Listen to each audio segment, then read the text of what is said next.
Hi, everyone. Everybody. All right. So, hey, hi, Gautier. Thank you for joining me from Paris. Hi. So, this is my dear friend, and I'm going to let him. I'm Anna Andjelic of Sociology of Business. And for those who don't know me, I write about brands, cultural programming, cultural products, and business growth. So, welcome, Gautier. Floor is yours. Hi, everyone. Hi, Anna. Thanks for having me. My name is Gauthier. I'm a fashion editor and stylist. I live in Paris, and I am also co-founder and creative director at the second-hand clothing brand Sonneuf. But you Should were here, you worked at Vogue. So, I mean, I come on. did. So yes, so my background, I was market editor in menswear at American Vogue for between 2013 and 2019. And I was assisting a stylist there. That's what prepared me for my whole life as a creative director and stylist back in Paris in 2019. And today I've been freelancing, consulting for brands. And on the side of that, I have created a business, which is a brand, like a proper second-hand clothing brand, which I'm sure we'll dive into in just a second.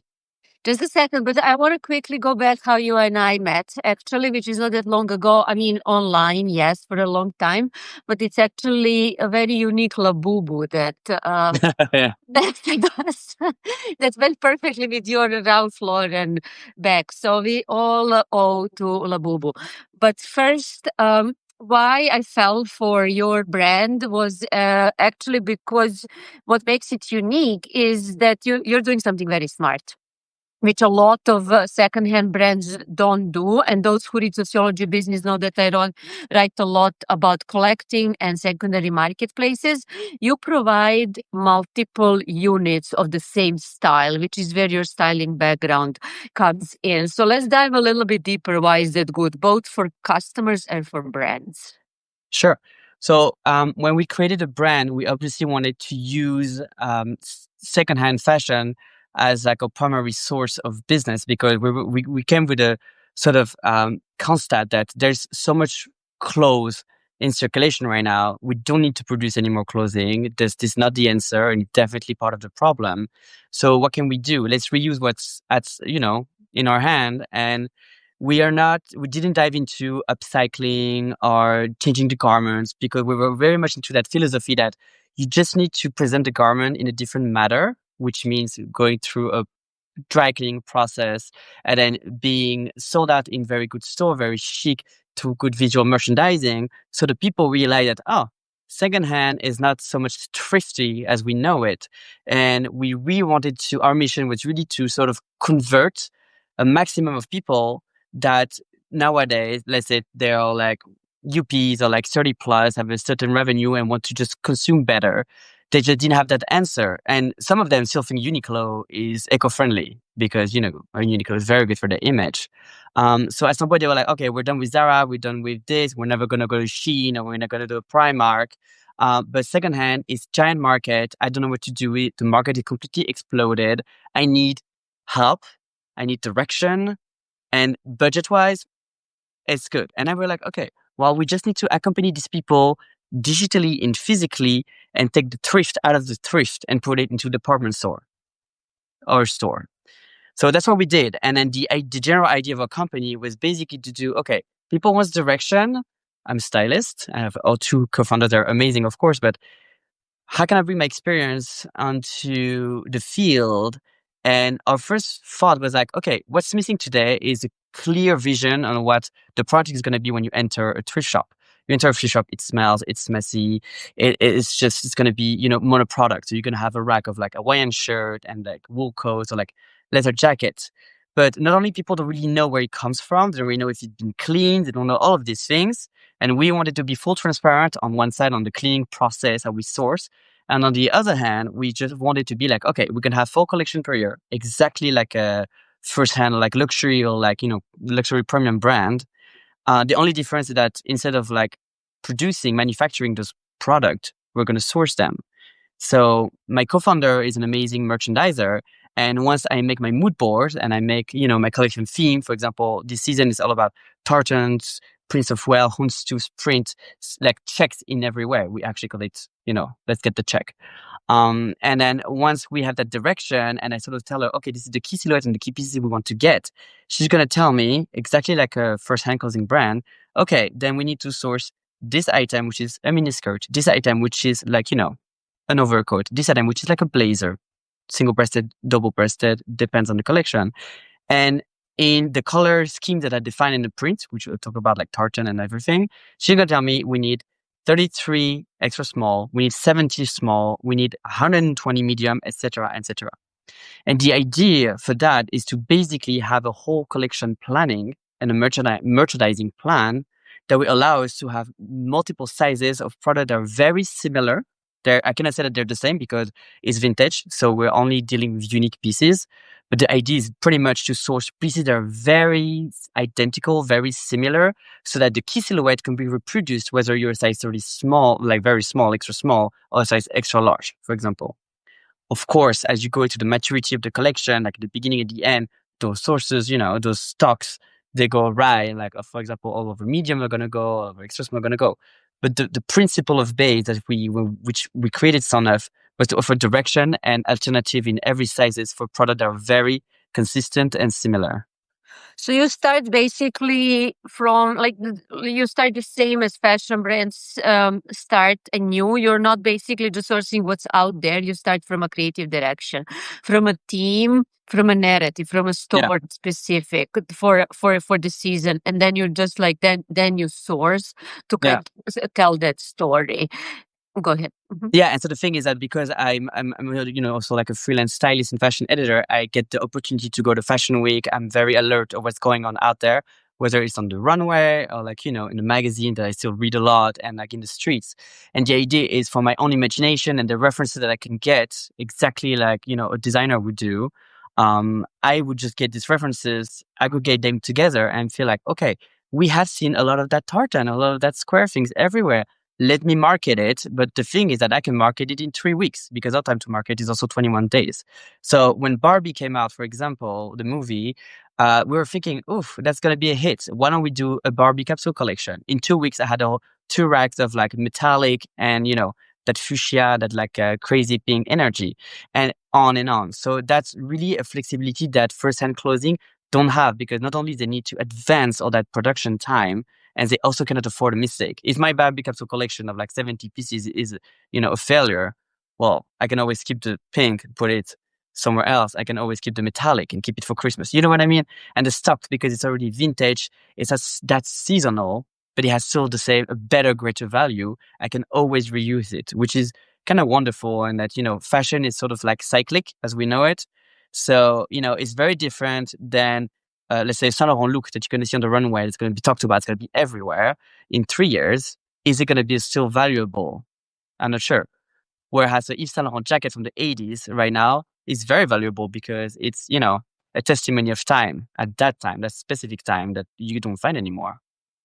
It is. And why do you think that more stylists, more brands don't do that? Like all brands have at least 20, 30, 40, 50, if not more years of heritage. They can easily have their collections, they own their own vintage. Like Ralph Yeah. Lauren is doing amazing job. I mean, like, I don't know, 7% of their revenue is Yeah. they're buying they're like pricing it 5 times more than market value, and they're making a killing on that. Yeah. But Hermes, on the other hand, they're like, ooh, like we're like, like it puts me in a bad mood when I see Well, they.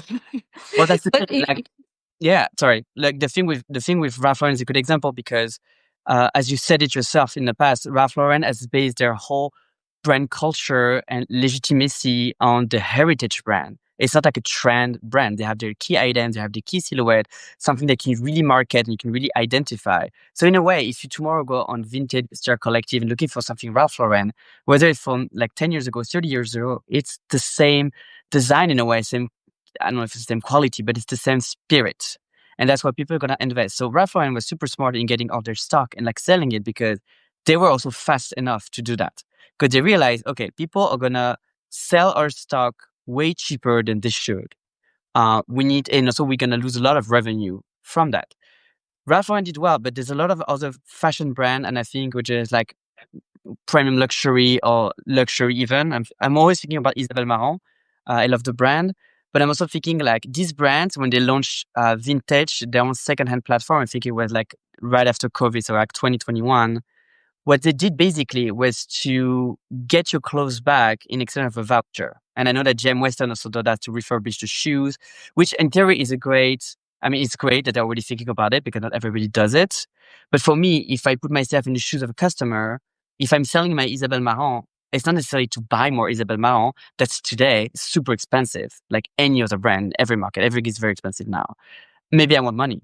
You know what I mean? I mean, if I put myself in my shoes, if tomorrow I'm selling that Bottega Veneta crocodile shirt from Thomas Meyer, for example, maybe I want to buy a Dior vintage bag instead. You know what I mean? Because we have access to that now. Secondhand is still in a price point that is kind of like weird because the market is completely exploded between the very high, the very low, and the middle, which we arrive, in essence. And you can have more opportunity. So when a brand establishes their secondhand business model on a voucher system, I don't buy it because for me, or I don't sell it actually, because for me, it's like you just incentive your customers to buy more, and also like you have 1 year to use that voucher.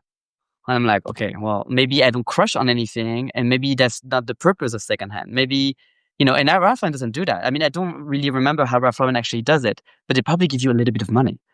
And that alone makes me even better in my relationship with the brand because I'm like, oh, that's cool.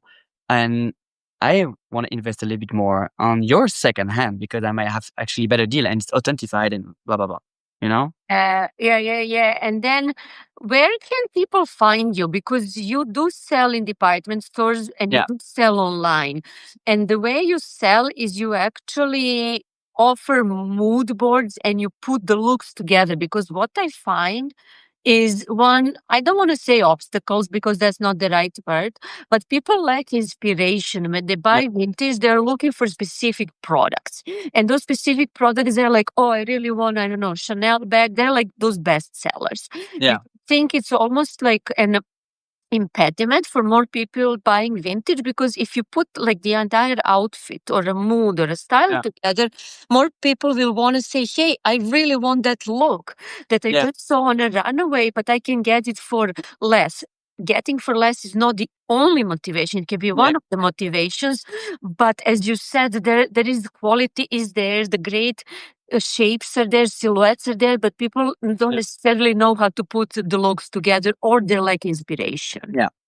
So like to nowadays we're being we have a very physical retail philosophy because also one of the reasons we created the company was that okay after COVID and we had all this online shopping and secondhand we're like it's complicated to sort of reconnect with the sort of the sense of merchant and like the sense of commerce that we have lost a little bit and we're like we have these beautiful at least in Paris institutions such as Bon Marché Rive Gauche and Galeries Lafayette where we have sold men's and women's and so the idea is like, let's make a beautiful space where people can actually experience the purchase of secondhand the way we do luxury and new. And that's also something completely new. That's changing very fast in secondhand. We're not the first, but we are the first one to sort of like scale it up in a way that when you enter our store, you are accompanied by a very good team of like stylists, almost an expert, because selling secondhand is not like selling clothes at Celine or like Sandro.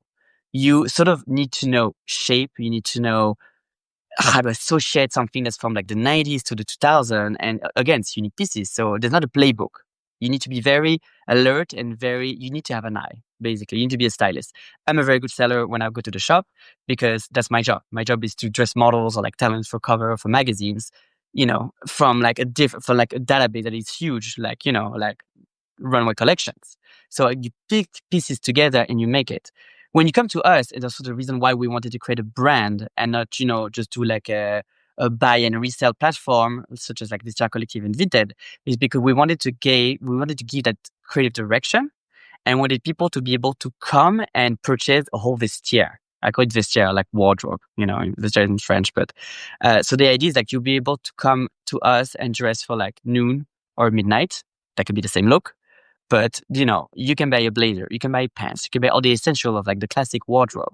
You can buy luxury. because sometimes it's included in our key silhouette. But our medium price range is like €90 because the idea was also like to be an efficient and stylish alternative to all the secondhand resellers and also fast fashion, which is like, I mean, to this day, our biggest enemy.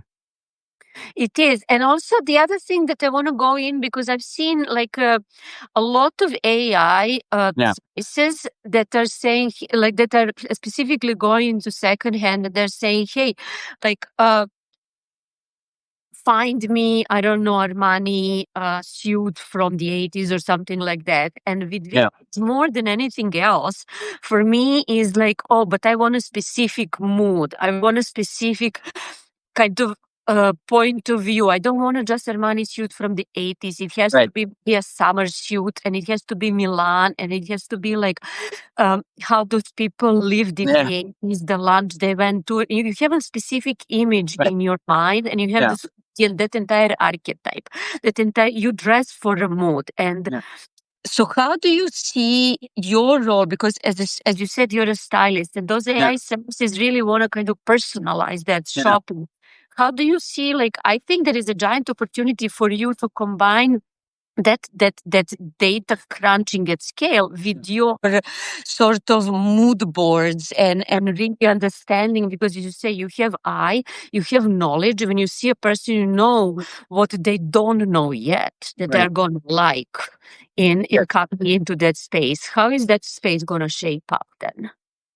Well, the interesting thing with this AI implementations for like resellers and like shoppers even is that when you try those websites, and I've tried some of them to sort of see what's going on, you would indeed put like a request. Like for me, I try, for example, I want to wear flowers, but I want to do grunge. Some of them would just give you a compilation of like flower t-shirt, and I'm like, that doesn't really answer my question. And also, you show me a lot of t-shirts. It doesn't solve the problem because you still need to sort through What do I do all with the rest? What do I put this t-shirt with? Is it like a leather jacket, a pants? I'm lost. I'm like, and that's the same thing with thrifting. Like you can buy a very nice piece, but if you don't have an expert and a sales associate behind you telling you, okay, this is going to go well with this and you should pair it with this. This is how, this is the key business of like retail, how to associate pieces together. And like the ultimate goal is to sell an outfit, if you can, not just a jacket. So for us, which is interesting, like we don't really sell online yet a lot. We have, for example, I shoot campaigns, and every time a campaign is out, I'm going to put the looks or the pieces of the campaign online, and we work via Shopify. So that takes a lot of time because you have to think that each piece is unique. So once you did the product page and it's online, it takes a lot of time to have the photo and blah, blah. Once it's sold, it's sold. So in terms of scalability, it takes a lot of human force load and time for just one product. And also that physical nest of the second hand, where people still have like doubts about, texture, smell, quality, all of this is key. So where I think AI is super interesting is when, for example, you know what you look for. For example, if I shop through Vinted in Europe, I'm looking, for example, for like my latest craze right now for my collection for winter is a sort of like officer jacket, like take it from like George W. Anderson. I mean, and Joe Women, is even her last collection. There was a lot of that. And I'm like, oh, that's cool. I've always loved it. But then if I put officer jackets, I'm going to have like a lot of officer jackets and you need to be more specific.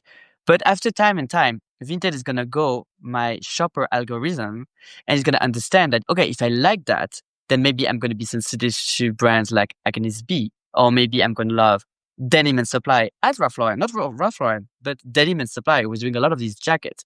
And no, which is very interesting. It's like a sort of rabbit hole. So for me, as like a buyer, when I sell my clothes sometimes on Vinted to resell them at my shops, it's very useful to get those series I was telling you about, because we're working mostly with like with wholesalers of thrift shops, where this guy had been like, gathering clothes from like the dust in the street or like depot or whatever since the late 70s. It's crazy. And now they're making millions because, the market is crazy.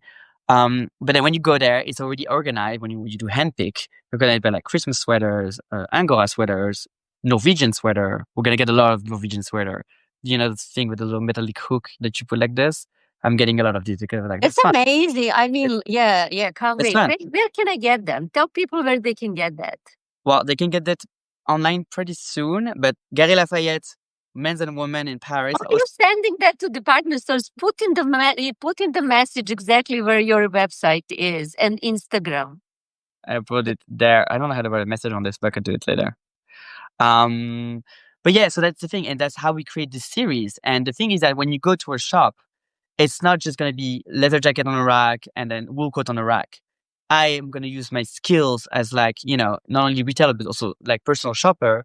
And I'm going to incorporate this series with the appropriate trousers with appropriate tops. It's a rule in visual merchandising that I've created, and it's called SSE, which is Series Silhouette Color. And when you get onto the rack, you have that rule of SSE everywhere that's implemented. And so when you go to the rack, you're going to have three different, let's say, tartan blazer, three different sequin tops, and three different boyfriend jeans. And they're all going to be color coded. They're going to be different sizes. But the idea is like when you go there, you know the silhouette we want to sell, just like something new. That's really the same principle, but we have like a carbon print that's, just car travel to get the clothes. Right. And then how do you sell that online versus in person? Because you don't have yet a store in Paris, or you do? We had a store that we used as a test last year, but we wanted to really nail that retail recipe at the department store because you have an amazing traffic. You can test competition, you can test the customer, which is like half local, half tourist. So it's very interesting to us to get all that database and all these people to learn how to open a store because opening a store is it's a risky business nowadays. You need to have the perfect street, the perfect corner street, the perfect this, the perfect that. So before we wanted that, and again, we're only like 2 years old, so we're not crazy old. We wanted to be sure that we can nail that like the retail recipe and everything. So you have to share your Instagram per popular request. So I am. before we let you go, because I know you have a board meeting soon, I'll let people ask any questions they may have. If you guys have any questions, just ask here in the chat. And I mean, I have a few more because my question is, do you work directly with brands? And if not, why not? Because I can see you sourcing like vintage look for brands in a sense that can like what Ralph is doing for their own brand, like as you said, Isabel Marant. So they occasionally have archive sale in their own separate website. Yeah. I think that it should be part of the overall collection. Vintage pieces need to be styled with current pieces Yeah. because here there is a service called Trilling that we use at Banana Republic at Esprit when we Yeah. source because they clean, they source, they authenticate Yeah. everything. They put it in your merchandising system. They assign SKUs, and everything can be sold together with the new Right. collection. And I'm just surprised that more brands are not doing that. Have you had any conversations like that? I mean, for me, it's more like we know that the level of like craftsmanship and like quality of producing manufacturing was much better before. More thread, the fabrics were better. If it's also better made in better condition, that's a different subject. But we know that the value has not gone down, except you have a hole, but it can always be repaired. You know what I mean? I'm wearing my Western loafers from my granddad. They were 60 years old. You just need to get them polished, change the sole. They're still anew. You know what I mean? So if they were incorporating in their website or even their shop and mixing their secondhand stock that has a little bit of a history with their new collection, not only you can, I mean, in terms of like storytelling, it's amazing because you can really show the legacy of these brands. But on the other hand, you might sell something new because it's matched with something vintage and get that look. And this Absolutely. is how you do circular fashion in the most interesting way because, when you think about Ralph Lauren, double RL, that label that inspires them from like the vintage thing, they could definitely not have double RL and just sell their vintage with the other one to the same channels. And I mean, I think, they say that by 2029, the secondhand market is going to take over the first hand clothing. That might be true, but it's very interesting because we're going to come at the verge where like, wow, everything that's old is going to come super new and super, I don't like to say old. Everything that's vintage, let's just say that, is going to come in new and it's going to have as much value. And you can already see with some luxury item, that some virgin, like vintage Birkin bags are more valuable nowadays than a new one. And then you can't even get the new one now anymore. So. Right, for people, as you said, speed to market. Like if you see some trend, like Titan, for example, Yeah, it can be much faster because the brands that are figured that they didn't do their, like, I don't know, trend homework, yeah, they're like, oh, let's chase this. That's the yeah. whole thing with chase, and you pay inordinate amount of money for air freight and so on to kind of quickly produce what you're missing in your merchandising selection. Exactly, and you're gonna spend a lot of money in R&D for the, and I'm thinking about, Chanel, the last show, the conversation with Charvet, the shirt maker. We can easily in 3 weeks do a whole capsule collection of Charvet shirts. They're gonna be completely dry clean and pressed, and you know cheaper than the new, but it still has the same value because this is amazing products. You know what I mean? That So, lasts for a long time. and That's again, the the whole price point. range of product online is 10 times cheaper than what you would find through their own brands. So they have to fight that competition, which is, I think, insane nowadays.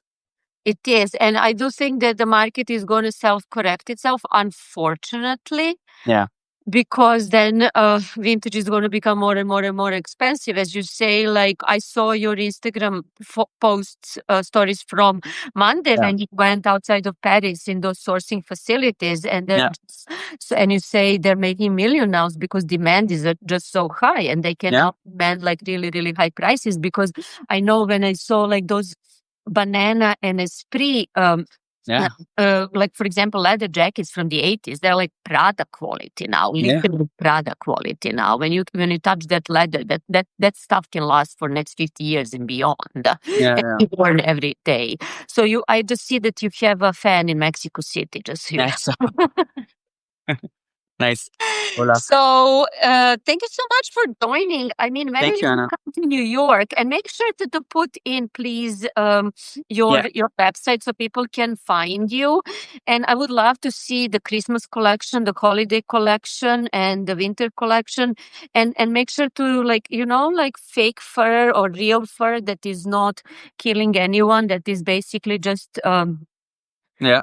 so whatever already exists, but it's recycled, because I almost think it's better to use already created real fur than to create more plastic in this world. Yeah, and you know that trying to recycle like actual fur or fake fur, burn it and everything is actually terrible for the environment. So you might as well just keep the old fur and just wear it like until you, That's what I believe, that you because there know? is so much old fur that's just sitting around, and that's not gonna go anywhere. And like that new fur, that's like polyester, and I mean that like I don't want to even think how much Yep, damage made to be created, number one, and how much damage is going to create to destroy the yep, recycle.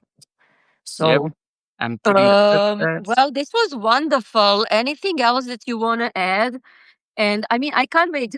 Do a pop up in New York. I want to see I your will. Yeah. styling, savvy. And I love that you put in. This is the best stylist, guys. I'm in love with Gautier. I mean, he's not my dear friend yet, but I hope he becomes very, very soon. We'll So talk. far, I'm just admirer from a distance. Thank you so much for joining Thank you us. so much for having me. Okay. Bye bye. Bye.